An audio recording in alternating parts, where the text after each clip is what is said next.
Audax Randonneurs Alemannia, das 200 Kilometer Brevet rund um die Schlei, im Herzen Schleswig-Holsteins.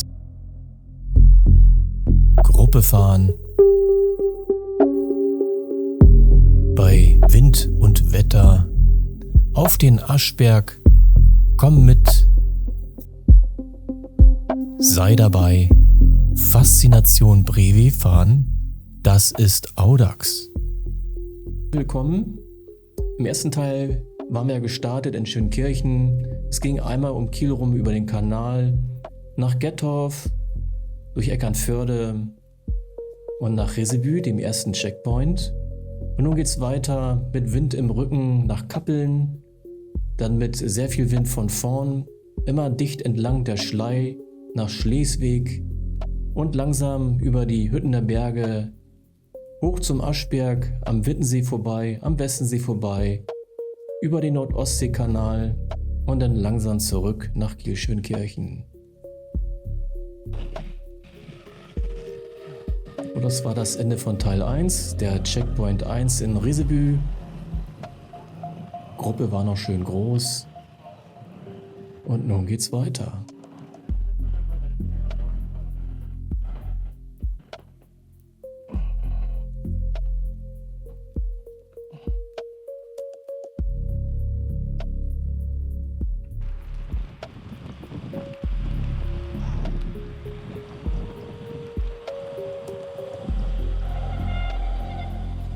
Aus Resebü geht's nun raus, der Schlei entlang Richtung Osten, mit Wind von hinten, wenn also relativ schnell und ohne groß hohen Puls hier diese Strecke absolvieren. Eine sehr schöne Landschaft, schön hügelig.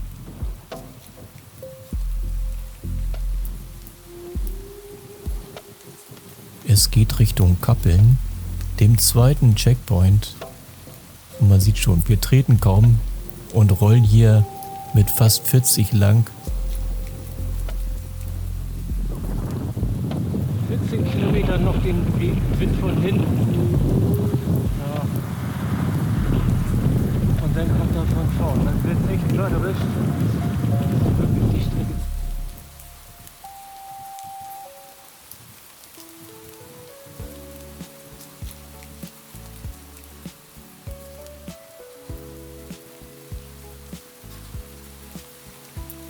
So fahren wir doch, ohne groß hohen Puls zu bekommen, mit knapp 40 Stundenkilometer, so die leichten Abgänge und Anstiege lang. Teilweise, wenn es offen ist, mit schön viel Wind von hinten. Und die Windgeschwindigkeit wird sich ja noch erhöhen. Also jetzt haben wir so 45 Stundenkilometer Wind. Und nachher, wenn wir dann in die entgegengesetzte Richtung fahren werden, dann ist er wirklich bei 55 Stundenkilometern. Das sind also 7 Beaufort. Jeder Segler überlegt sich das, ob er dann mit seinem Boot aufs Wasser geht. Und da haben wir natürlich den Wind direkt von vorn. Das ist also, ja, und auch auf einer relativ freien Strecke und relativ lang. Viel sehen kann man hier nicht. Oh, da hat es wieder einer erwischt. Ja, sieht gut aus. Ist der dann im Griff?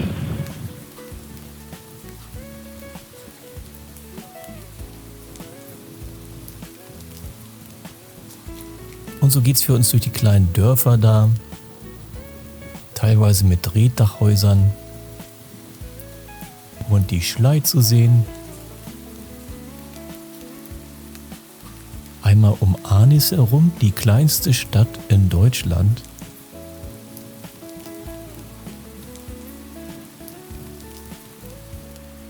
Und das ist schon Kappeln.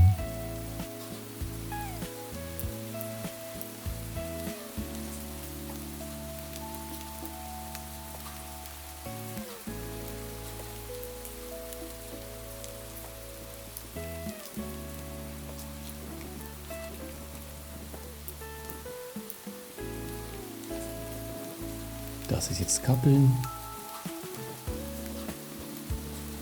Mit seiner Klappbrücke über die Schlei.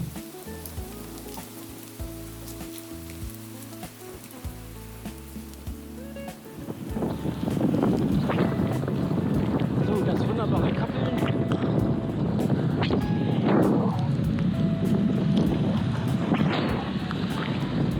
Und ist auch schon die zweite Tankstelle für die Stempel. Und ab jetzt wird's hart. Für mich zumindest. Wind von vorne und nicht zu knapp.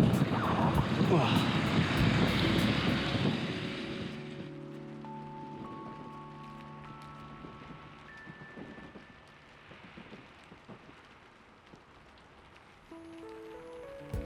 Kontrolle Nummer 2. Nach 86 Kilometern in Kappeln geht's wieder zur Tankstelle.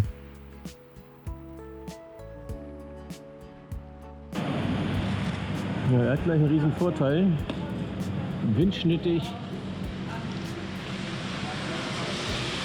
Bitte? Aber schwer, genau. Berging hoch ist nicht so gut. Und trocken alles.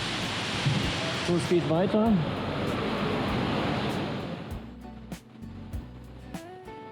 War also nur ein kurzer Aufenthalt. Gab ein Brötchen im Stehen. Und 11:36 Uhr.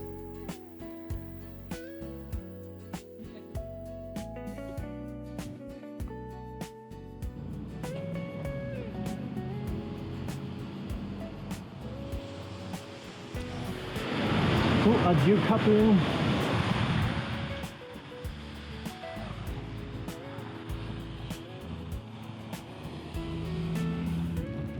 Und nun drehen wir um 180 Grad und fahren genau gegen den Wind. Noch sind wir hinter so einem kleinen Hügel, sodass der Wind noch nicht seine Kraft hier bei uns sich zeigt.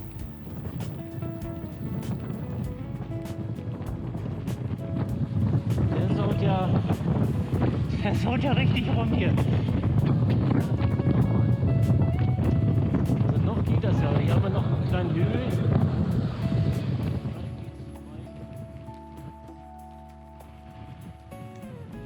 Also man sieht vielleicht auch im Video, wie waagerecht die Regentropfen hier fliegen.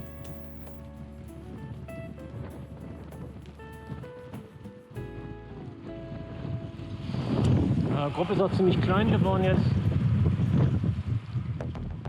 Also noch fahren wir hinter so einem Hügel, aber gleich wenn wir von oben runter fahren, dann haben wir keine Windabdeckung mehr und dann erwischt uns der Wind mit seiner ganzen Kraft.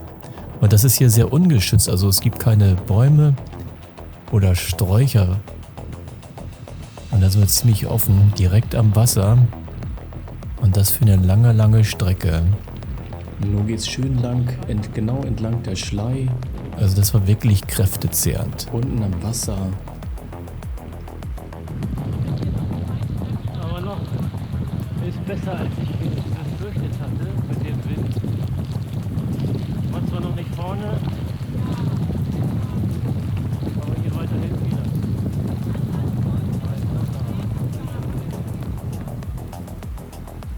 Also das war definitiv gut, dort in der Gruppe zu sein, dass man die meiste Zeit dann ja Windschutz hatte und auch ein bisschen Wetterschutz. Also der Wind trug die Regentropfen wirklich horizontal über uns und entgegen uns. So, die lange Strecke genau gegen den Wind ist rum. Wir sind in Schleswig, wollen hier gerade langsam rein. Die Gruppe ist mal wieder ein bisschen kleiner geworden. Hinter mir noch ein paar und davor auch nur ein paar.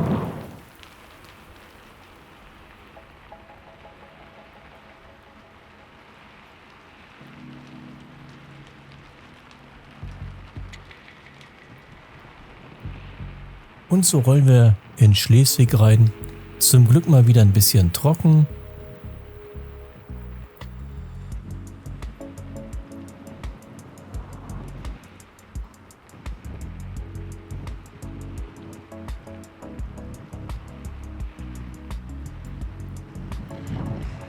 Noch funktioniert das allerbest. Trockene Schuhe, trockene Socken, trockene Hose, alles ist trocken. Ja, und das ist der Wikinger Turm, das lange weiße Ding. Eins der Wahrzeichen am Ende der Schlei, der Wikingturm in Schleswig. Mit Café oben hat man eine ganz wunderbare Aussicht. Sollte man bei gutem Wetter mal hochgegangen sein.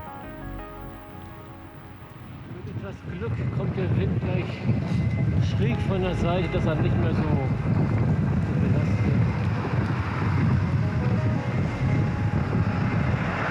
Also ein bisschen so noch von vorne kommen. Geht gleich Richtung Süden.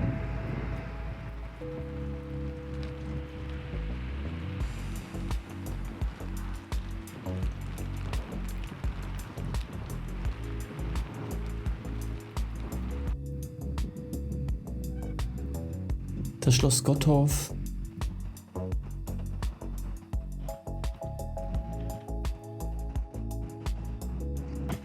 So, ganze Meute hinterher. Hier ist Baustelle. Ah.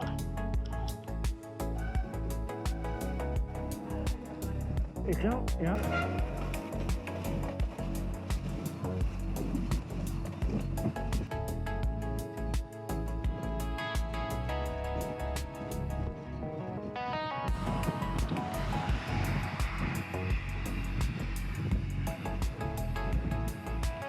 Nochmal der Wikingerturm, am Ende das Schlei.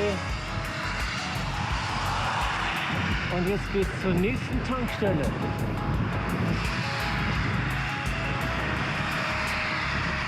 Und dann Richtung Süden. Über die Hüttener Berge, dann Aschberg oder Ascheberg heißt das Ding.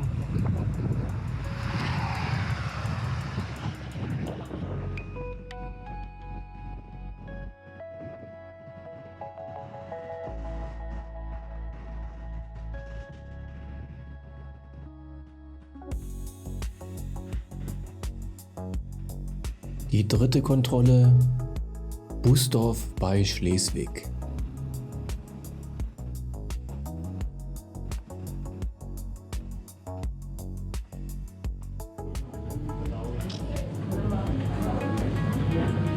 Die nächsten fahren schon wieder los.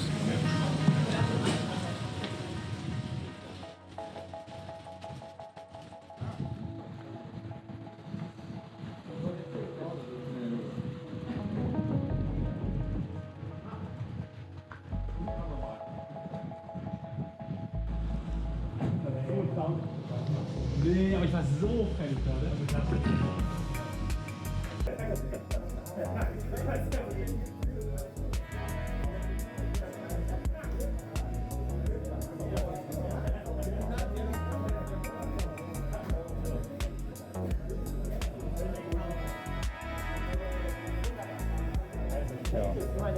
Alles will die Stempel haben.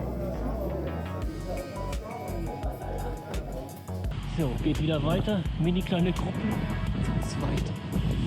Ja, und mir ist ordentlich kalt. Ah. Wir sind nicht auf Kurs. Wir müssen umdrehen. Das war die Strecke da eben. Eieiei. Falsch abgefahren. So sieht das aus. Auch das olle Handy ist eingepackt. Das hat schon ein paar Glassprünge.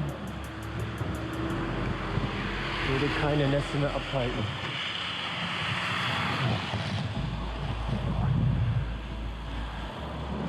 Und so fahre ich zu Kontrolle 4 dann doch ganz allein.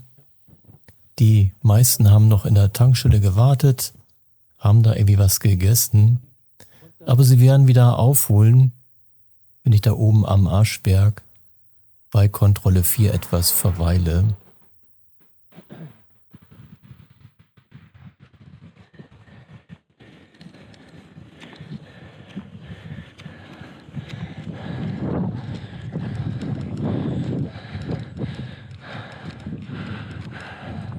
Mal das Höhenprofil. Also die meisten Höhen erklimmen wir uns so vor und am Aschberg. Sonst ist das alles relativ flach.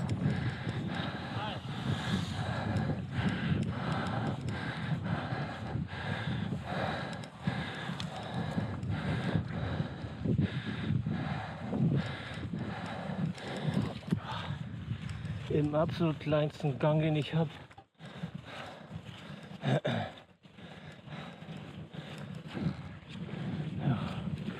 Ja, da kommen die ersten hinterher.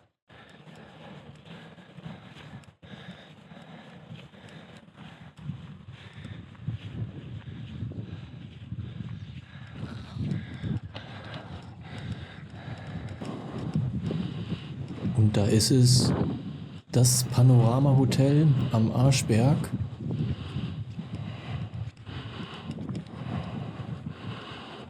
Kleiner Abstecher hier oben bei uns mit viel Höhenmeter, aber einer wundervollen Aussicht. Genau gerade da. Und passend dazu haben wir auch gerade keinen Regen.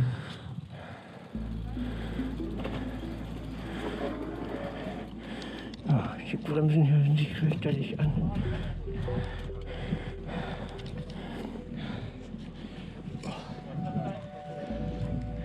Schöne Aussicht von hier oben.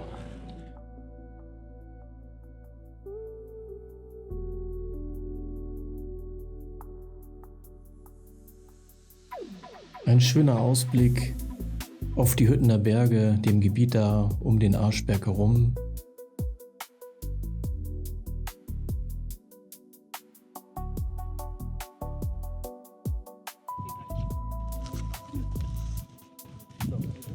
Da kommen die nächsten.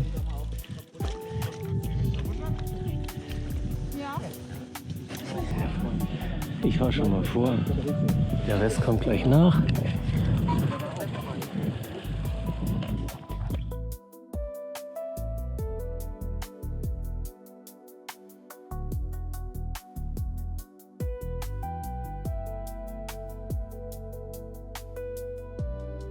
Eine kleine, aber feine Abfahrt. Viel davon haben wir hier in Schleswig-Holstein nicht.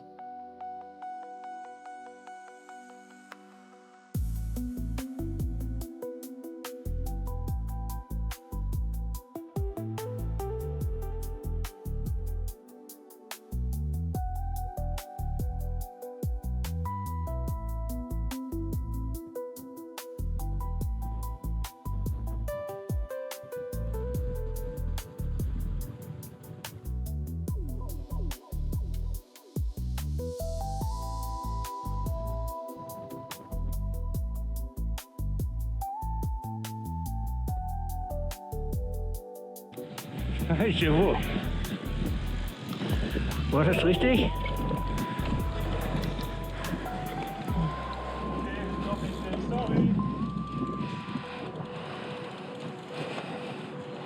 Was sagt man neu? Ja, alles korrekt. War sehr schlecht zu erkennen gerade. Ja. Naja, Hauptsache man macht sich nicht lang dabei.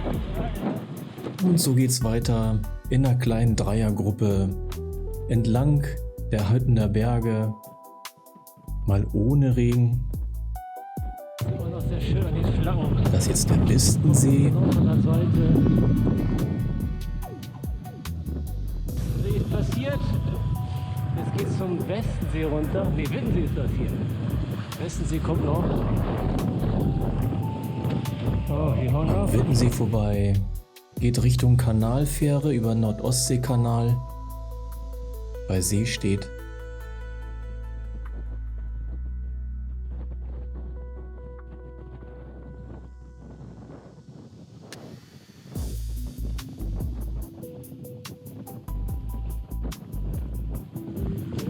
Wie siehst du aus? Du bist ein eigenes Sau wie sonst was. Kann nicht sein.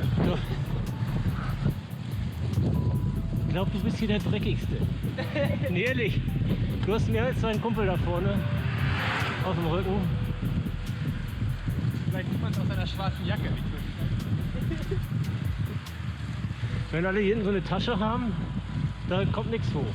Ja. Die beiden da vorne auch so.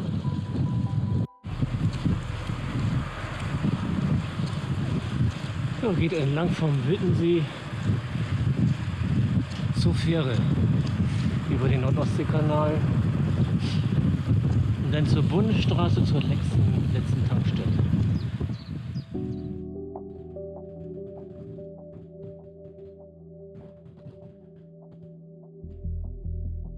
Und zu fünft geht es weiter. Kleine leichte Hügel, Ausläufer an den Hüttener Bergen, nach See steht. Hier steht.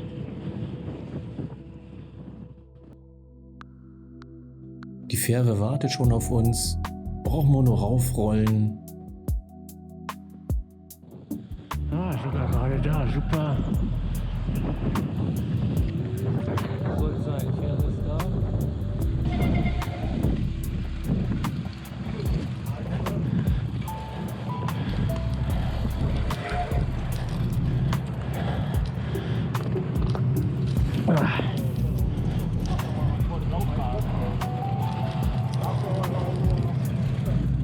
Und der letzte Part bis zur Bundesstraße. Der letzte Checkpoint. Roter Hahn, wieder eine Tankstelle. Leider ist mir vorher der Akku alle gegangen. Konnte ich denn jetzt erst wieder wechseln?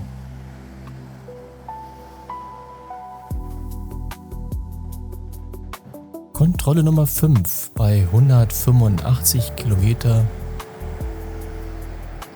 Roten Hahn. Kurz vor 5 sind wir da.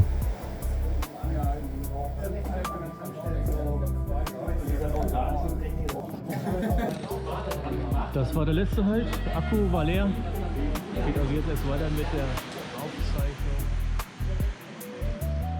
Ja, der hat das gleiche Problem wie ich. Mit der Gießkanne begießt er seine Bremsscheiben, weil das bei dem ganzen Sand und Matsch dann doch immer wieder knirscht und dann will man den Sand loswerden. Dann macht er das gleiche wie ich auch immer wieder. An der Tanke Wasser reinkippen in die Bremse. Ja, da hatte ich mir dann meine laufende GoPro in die Tasche gesteckt, gar nicht gemerkt. Da lief die dann 10 Minuten drin. Und es hat wieder einen erwischt. Oh. Der Ärmste muss 20 Kilometer vor Schluss noch flicken. Naja.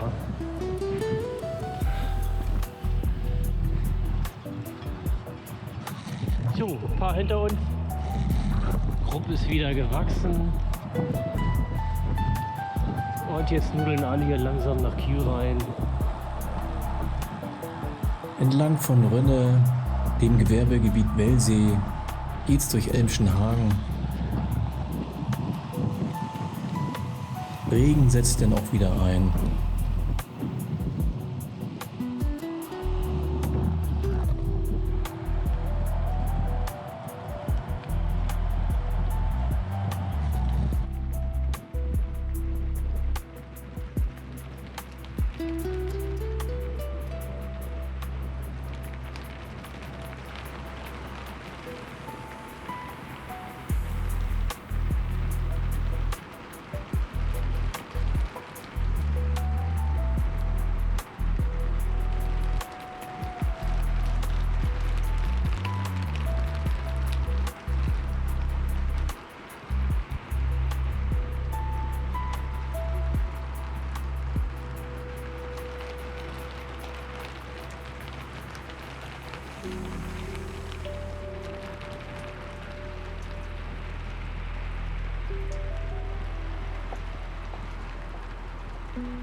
Probleme. Oder? Und es geht wieder auf sandigen, schmutzigen Untergrund. Und das ist bei mir immer, denn Minuten danach fällt irgendwie Sand in die Bremse. Und dann schlurft das ewig. Und ist schwer rauszukriegen. Also selbst ein bisschen anbremsen hilft meist nicht. Und dann fahre ich wörtlich mit einer richtig schönen Schlurre, die dann immer so lang schlurrt, was man hier im Mikrofon dann auch teilweise hört.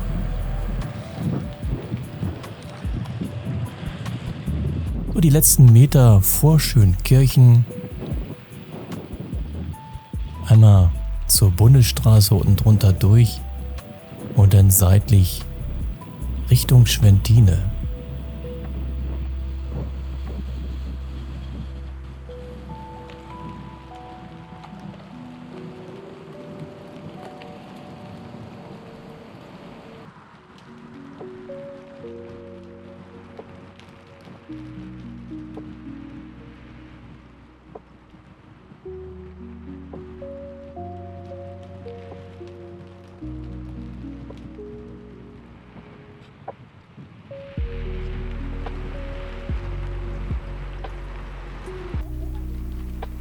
Endkontrolle. Das Ziel ist erreicht. Zurück in Kiel, Schönkirchen, kurz vor 6.